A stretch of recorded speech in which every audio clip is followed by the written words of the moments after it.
Classroom আছে, bench আছে, বিদ্যালয়ের নামও আছে, কিন্তু নেই ছাত্রছাত্রী। প্রথম ও পঞ্চম শ্রেণীতে একজন পড়ুয়াও নেই। দ্বিতীয় থেকে চতুর্থ শ্রেণী মিলিয়ে মোট পড়ুয়া মাত্র 11 জন।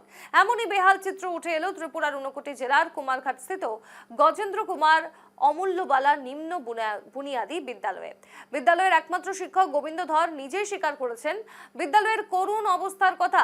তার বক্তব্য অনুযায়ী শিক্ষক স্বল্পতার কারণে দ্বিতীয়, তৃতীয় ও চতুর্থ শ্রেণীর সমস্ত ছাত্রীদের একই ক্লাসরুমে বসিয়ে একসঙ্গে ক্লাস নিতে হচ্ছে। এর ফলে যেমন পাঠদানে সমস্যা হচ্ছে, তেমনি ব্যাহত হচ্ছে পড়ুয়াদের স্বাভাবিক পড়াশোনাও। বিদ্যালয়ে পানীয় জলের নল থাকলেও টানা 6 মাস ধরে নেই জল। একাধিকবার সংশ্লিষ্ট দপ্তরকে জানানো হলেও মেলেনি কোনো সুরাহা।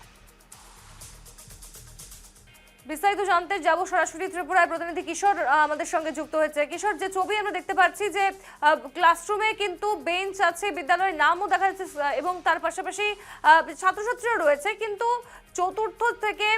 দ্বিতীয় থেকে চতুর্থ শ্রেণী মিলিয়ে পড়ুয়ার সংখ্যাও যথেষ্ট কম এবং প্রথম এবং পঞ্চম শ্রেণীতে কোনো পড়ুয়াই নেই। কি কারণ এবং বিদ্যালয় কর্তৃপক্ষ কি জানাচ্ছে? যারা পড়ছে সেখানে পড়ুয়ারা, তাদের অভিভাবকদের কি অভিযোগ? দেখো, একেবারে যে সরকারি বিদ্যালয়ে যে এই চিত্র, কার্যত ত্রিপুরা যে শিক্ষা ব্যবস্থার যে হাল হকিকত বা যে শিক্ষা বিপ্লব নিয়ে কিন্তু সচেতন মহলে প্রশ্ন উঠেছে। এবং যিনি বিদ্যালয়ের শিক্ষক, তিনি কিন্তু অকপটেই স্বীকার করেছেন যে প্রথম এবং পঞ্চম শ্রেণীতে কোনো ছাত্রছাত্রী নেই এবং দ্বিতীয় থেকে চতুর্থ শ্রেণী পর্যন্ত মাত্র 11 জন ছাত্রছাত্রী রয়েছেন এবং তাদের কিন্তু পাঠদান করাচ্ছেন শুধু তিনি একমাত্র শিক্ষক।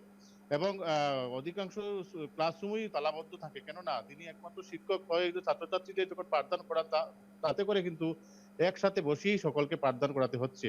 স্বাভাবিকভাবে তাদেরকে তাদের পঠন পাঠনে যেমন ছাত্রছাত্রীদের ব্যাঘাত ঘটছে, তেমনি কিন্তু শিক্ষককেও বেশ ব্যাগ পেতে হচ্ছে এবং সামগ্রিক স্কুলের কাজকর্ম কিন্তু তিনিই করছেন। পাশাপাশি তিনি আরো জানিয়েছেন যে বিদ্যালয়ে পানীয় জল দীর্ঘ 6 মাস ধরে পানীয় জলের ব্যবস্থা নেই, নল আছে কিন্তু জল নেই। পাশাপাশি শৌচালয়ের দরজাগুলো ভাঙা, অর্থাৎ ছাত্রছাত্রীরা সেই শৌচালয় ব্যবহার করতে পারছে না।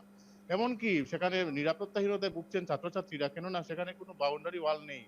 এবং শিক্ষক জানিয়েছেন যে শীতকালীন সেখানে চাষাবাদ করা হয়েছে এবং বাইরে থেকে গবাদি পশুরা এসে কিন্তু সেই চাষাবাদটি নষ্ট করে দিচ্ছে। যদিও সেটি কিন্তু তিনি করতে পারেন না। তিনি জানিয়েছেন যে বিদ্যালয় পরিচালন কমিটির সাথে কথা বলে সেখানে চাষাবাদ করেছেন, কিন্তু কিছুদিন পরে সেখানে সেই চাষাবাদ তুলে সেখানে মাঠে রূপান্তরিত করা হবে। অর্থাৎ ছাত্রছাত্রীদের মাঠকে তিনি কিন্তু ব্যক্তিগত চাষাবাদের ভূমিতে পরিণত করেছেন, তা কিন্তু তিনি অকপটে স্বীকার করেছেন। পাশাপাশি এও অভিযোগ তিনি করেছেন যে পাশেই বিভিন্ন সরকারি বেসরকারি বিদ্যালয়, ইংরেজি মাধ্যম বিদ্যালয় রয়েছে, তাতে করে অধিকাংশ অভিভাবকরা কিন্তু সেই বিদ্যালয়গুলিতেই ঝুঁকি দিচ্ছেন। স্বাভাবিকভাবে সরকারি বিদ্যালয়ের প্রতি যে ছাত্রছাত্রীদের বা অভিভাবকদের যে ঝুঁকি প্রবণতা অনেকটাই কিন্তু কমে গেছে বলে কিন্তু স্বীকার করেছেন। এক কথায় এটাই স্পষ্ট যে ত্রিপুরার জুট প্রশাসন যতই দাবি করুক না কেন যে শিক্ষা বিপ্লব ঘটছে, কার্যত চোখে আঙ্গুল দিয়ে দেখিয়ে দিল সেই স্কুলটি যে ত্রিপুরা শিক্ষার হাল হকিকত মানে কতটুকু।